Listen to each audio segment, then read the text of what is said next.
16th, everywhere December 20.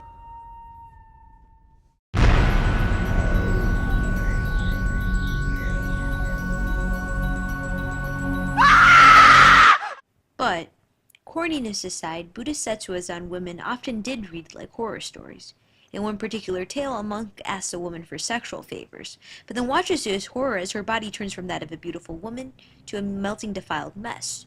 Her hair was standing up, extremely disheveled like that of a demon. Her face, once so refined, was blue in some places and yellow in another. Her legs had lost their former color and were filthy. Her robes were covered here and there with blood.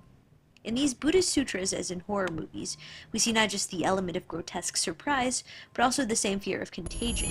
Just as the girl in the ring threatens to crawl out of a television, the contamination of the female demon threatens all who unwittingly come near with the ebb and flow of the feminine.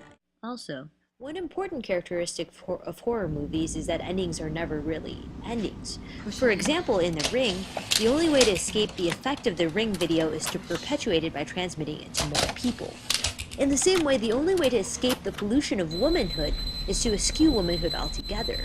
We see an example of this in the Naga Princess story in the Lotus Sutra. In this story, an 8-year-old girl turns into a Bodhisattva because of her precocious understanding of the scripture.